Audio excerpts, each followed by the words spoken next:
Hey there! Welcome back to another episode of Rustic Renderings. I'm your pal RJ, and today I'm going to show you how to make your very own pallet owl. Now right now, you're probably asking yourself, now, just what is a pallet owl? It's an owl made out of pallet wood. Simple. And now you're asking yourself, now, just who would want to have an owl made out of pallet wood? Well, the answer to that is the same lovely lady who wanted all these. Now you're asking yourself, why would anyone possibly want all those owls?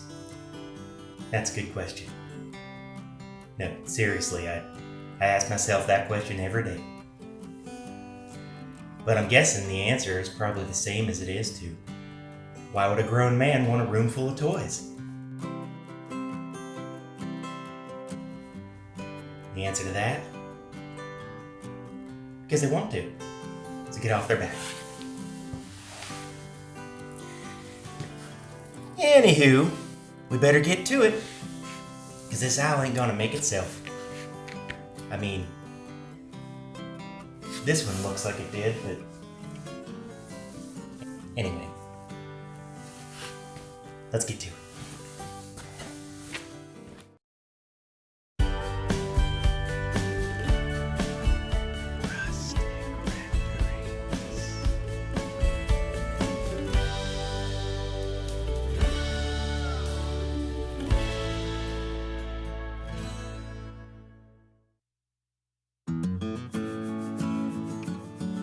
Before starting construction on any recreation of your favorite woodland critter, it's always a good idea to have an outline. Boy, outlines sure are an important thing, but even more important sometimes is sticking to that outline. I mean, sure, sometimes it's a good idea to make some minor changes to your outline. Wait a minute. I'm not done talking about outlines yet. Whether you've made an outline of your favorite feathered friend, or maybe an outline of a series of movies that's based on your favorite comic book series that's loved the whole world over, it's a good idea to stick to that outline once you got it. Like, if I chose not to stick to my outline of the owl that I'm cutting out right now in this wood, it'd probably end up looking like a lizard, or a dewback or something.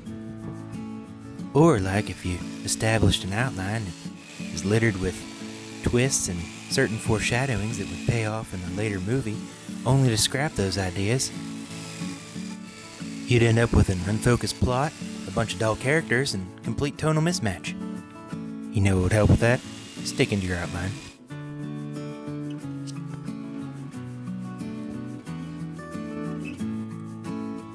Now it's time for sanding. You know, if there's one thing I love about these rustic projects, it's just the minimal amount of sanding involved. Love it. Boy oh boy, little buddy, you're doing a great job, aren't you, Colonel Sanders? Wait, what? You don't name your tools? What are you, a weirdo? Wow, sure am glad those aren't my kids. Well, look at that. The beak and the feet happen to be the same shade of orange as I'd use for my pumpkins. Oops. I forgot to film me painting that part, because I'm kind of dumb sometimes. And right now, I'm drilling out the eye holes before I start painting it with some flat primer gray.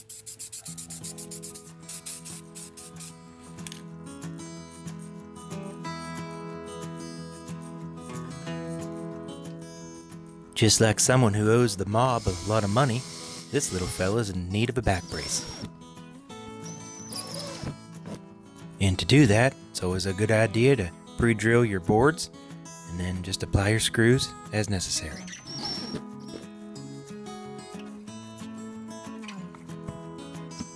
And for this owl, I'm using the same drywall screws that I used for my pumpkin video.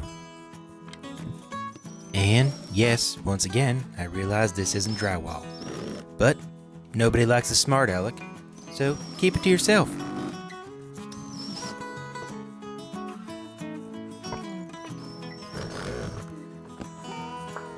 Boy, you're a dapper little fella, aren't you? I was informed by the powers that be that they would like this owl to hang. So I'm installing a hook. Just using a couple little markers here to add a couple little last minute touches.